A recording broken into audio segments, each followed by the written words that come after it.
¿Sabes qué es lo que pasa? En realidad, vos no perdiste la vergüenza, solamente te diste cuenta de que el hombre del que vos estás hablando cuando decís que iba a la discoteca, cuando decís que usaba pistola, cuando decís esto y aquello, ya no sos vos.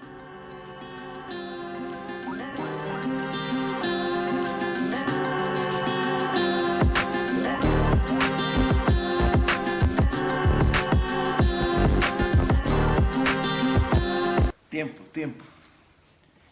Tengo que organizarme. Bueno, y ya me acomodé. Primero que nada, déjame contarte por qué vamos a estar hablando de esto en este video, de cómo perder la vergüenza con Dios.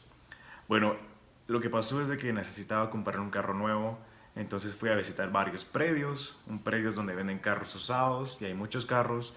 Entonces fui a varios predios, vi un carro que me gustó mucho, lo revisé todo, tenía que ver los sillones, que ver el motor, que ver de todo. Entonces le abrí la guantera a este carro que me gustó, tenía una Biblia adentro, entonces me dije, bueno, de plano el dueño es seguramente cristiano, pero no sabía, entonces lo cerré la guantera, dije, qué bueno, qué bendición.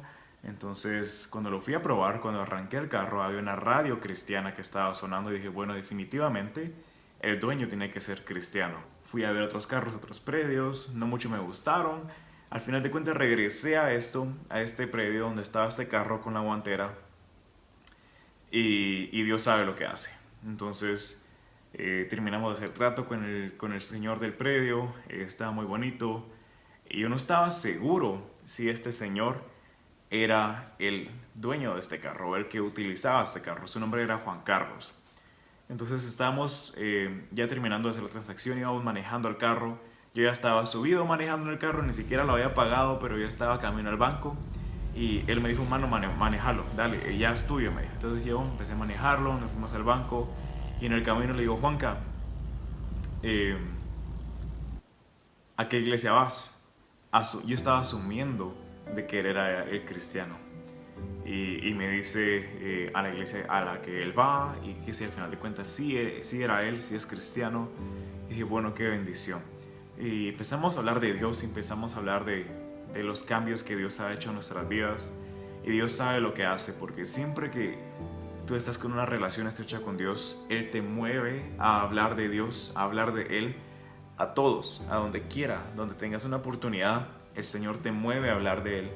Entonces empezamos a hablar de esto, tuvimos una conversación muy buena y me dice, mira Michael, fíjate vos que yo ya perdí la vergüenza en Dios, y no sé si es malo vos, y perdona que te diga esto, y así como, ¿y por qué va a ser malo? No entiendo. Y me empezó a contar por qué. Y me dice, lo que pasa vos es de que cuando yo predico a los demás, a mis cuates y a todos ellos, yo ya perdí la vergüenza. Porque yo les digo todo lo que era vos. Mano, yo hacía esto, yo hacía aquello. Y yo fui a ir a la discoteca. Y tenía mi propia discoteca. Y también tenía mi pistola. Y hacía esto. Y tenía mujeres y de todo. Y yo les cuento de todo eso vos. Pero después les hablo de Dios. Y les hablo de mi testimonio. Y cómo Él me llevó a cambiar. Y yo me quedé pensando. Y me dice, y yo no sé si es malo vos. Porque yo sí ya perdí la vergüenza. Y tú sabes, como cuando ya somos hijos de Dios, el Espíritu Santo nos habla y nos da una palabra correcta para el momento correcto. Y él terminando de decirme esto, y yo le contesto, Juanca, pero ¿cómo va a ser malo perder la vergüenza vos? Para nada, mano. ¿Sabes qué es lo que pasa? En realidad, vos no perdiste la vergüenza, solamente te diste cuenta de que el hombre del que vos estás hablando cuando decís que iba a la discoteca, cuando decís que usaba pistola, cuando decís esto y aquello, ya no sos vos. Por eso ya no te da vergüenza, porque sabes de que ese hombre no te representa. Me impactó mucho el hecho de que realmente sí puede haber un cambio grande en la vida de cada uno de nosotros. Puede ser muy difícil y puede ser de que tus pecados o lo que tú has hecho, tú creas que es más fuerte que haber ido a una discoteca, que es más pesado que haber tenido una pistola, o tal vez es más pesado que simplemente haber sido dueño de un lugar de una discoteca, por ejemplo. Pero bueno, déjame decirte que cualquier pecado, cualquier manera que haya sido, si tu corazón ya está cambiando, entonces el Señor va a poder restaurarte a una nueva persona y vas a dar testimonio de la persona que eres ahora, pero también recordarás la persona que eras antes. realmente lo que va a pasar acá es que el Señor te va a transformar nuevamente y te va a convertir en un ser nuevo, el cual podrá hablar de la misericordia de Dios, del poder de Dios. Ahora el tema es cómo pasar de un hombre viejo a un hombre nuevo y perder la vergüenza. Bueno, déjame decirte, hay una historia en la Biblia que te quiero contar. Bueno, y es una historia famosísima, de hecho creo que es el versículo más famoso del mundo. Y está en Juan 3. Y muchas veces nos enfocamos mucho en Juan 3:16, que es uno de nuestros versículos pilares para los cristianos. Pero realmente en todo el capítulo hay una palabra que podemos compartir y de la cual podemos aprender muchísimo también. Dice que estaba Jesús en esa noche y se le acerca uno de los principales fariseos, que eran de nombre Nicodemo. Llega con Jesús y le dice, Rabí, creemos que tú eres el Hijo de Dios porque nadie hace las cosas que tú haces, nadie hace los milagros que tú puedes hacer. Y Jesús le dice, y te lo cito acá en Juan 3:3, respondió Jesús y le dijo, de cierto te digo que el que no naciere de nuevo no puede ver el reino de Dios. Y Nicodemo, en su ignorancia, le dice, ¿cómo puede un hombre nacer de nuevo siendo viejo? ¿Puede acaso entrar por segunda vez en el vientre de su madre y nacer? Respondió Jesús, de cierto te digo, que el que no naciere de agua y del Espíritu no puede entrar al reino de Dios. Lo que es nacido de carne, carne es, y lo que es nacido del Espíritu, Espíritu es. No te maravilles de que te dije, debemos nacer de nuevo. Yo pienso que a lo que Dios se refiere acá es de que cuando nacemos en carne, cuando nacemos del vientre de nuestra madre, sabemos de que tenemos una naturaleza pecaminosa en nosotros. Pero cuando empezamos a crear nuestra conciencia, cuando empezamos a tomar decisiones, cuando ya somos más conscientes de lo que estamos haciendo y podemos identificar entre lo bueno y lo malo, entonces ya podemos tomar una decisión de realmente nacer del Espíritu. Porque del Espíritu, lo que nace del Espíritu es.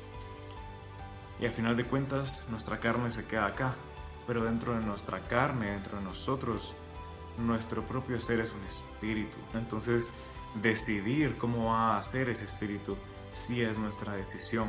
No necesariamente va a nacer pecaminoso, sino al contrario, cuando nace de nuevo, nace una nueva persona en ti. Entonces, yo sí creo fuertemente de que Dios vino a salvar a todo el mundo. Y si aún sigues pensando tal vez mi pecado es muy grande, o si tal vez sigues pensando lo que yo estoy haciendo tal vez no es del todo correcto, déjame decirte algo.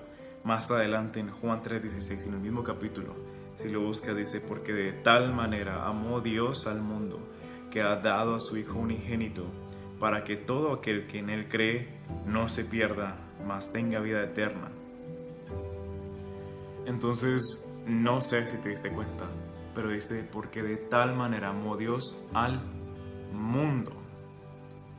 No está excluyendo a nadie ahí literalmente, no está diciendo amó a aquellos que han nacido de nuevo o amó a aquellos que no han pecado. ¿Me entiendes? Amó al mundo, solo falta creer. Porque de tal manera amó Dios al mundo, que ha dado a su Hijo unigénito, a Jesús que vino a morir en esa cruz por ti. Para que si tú crees en ese milagro, para que si en fe tú crees en ese acontecimiento, seas salvo y tengas vida eterna. En ese momento vas a perder vergüenza de lo que fuiste. Y así como esta persona que me vendió el carro, Juan Carlos, ahora habla de lo que él era y ya no le da vergüenza, tú podrás hacer lo mismo. 2 Corintios 5:17 en pantalla, y esto te dice así literalmente: de modo que si alguno está en Cristo, nueva criatura es. Las cosas viejas pasaron, he aquí, todas son hechas nuevas. Recibe esta palabra, predica esta palabra. Y ahora es muy importante que también como cristianos sintamos el valor de llegar y hablar de nuestro viejo yo hacia todas las demás personas. Yo no estaba seguro si Juan Carlos era cristiano o no, pero yo di por sentado, dije, bueno, yo voy a preguntar y voy a hablar de Dios con él, no me importa. Y si no es cristiano y si él no es el dueño de esta Biblia, porque ese carro estaba en un predio y puede que ese carro no era específicamente de él, de todas maneras yo quiero predicar, yo quiero hablar de él. Yo quiero hablarle de Dios a él. Entonces le pregunté de una vez, Juan Carlos, mira, ¿a qué iglesia vas? Pero mi intención realmente era hablar con él de Dios. Creo que cuando estamos en una relación muy estrecha con el Señor, cuando estamos muy juntos con Dios y el Espíritu Santo está sobre nosotros y en nosotros en todo momento, siempre hay un deseo de nosotros de hablarle a los demás cada vez que se presente la oportunidad de lo que es Dios. Y entonces decidí hacer eso y él me sorprendió con la lección que él me dio. Y creo que es muy importante llegar a aprender a hablar de nosotros mismos de una manera, de un pasado y lo que Dios hizo con nosotros y lo que somos ahora. Pero también tenemos que vivirlo. ¿De qué te sirve llamarte cristiano si al final de cuentas lo que tú predicas ni siquiera se cumple en tu vida? Las almas de muchos allá afuera están necesitadas de un testimonio verdadero de cristianos que puedan llegar y predicar fielmente a su vida misma y a las palabras que salen de su boca. Las almas de muchos allá afuera están necesitadas de un cambio y de una palabra de alguien que realmente pueda impactar su vida. Pero ¿cómo vamos a hacer esto como cristianos cuando ni siquiera nosotros realmente estamos viviendo el cristianismo que decimos vivir? Porque no haces un ejercicio y te examinas ahorita mismo y te preguntas, ¿soy yo lo que quiero que esta persona que no está en Cristo modele? ¿O es por gusto siquiera que le predique? Primera de Pedro 4, 17 en pantalla. Porque es tiempo de que el juicio comience por la casa de Dios. Te invito a que explores un poquito más Primera de Pedro 4. Ahí está hablando de cómo Dios va a examinar primero a la iglesia antes de examinar al mundo.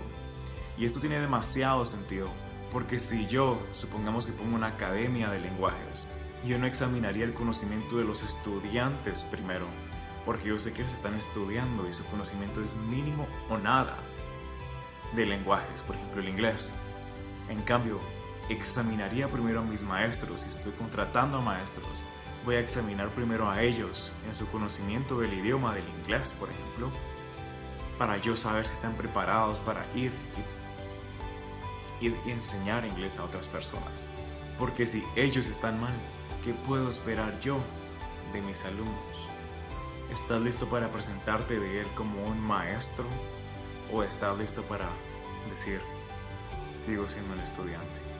Porque al final del día, ambos, maestros y estudiantes, vamos a ser examinados por el Señor.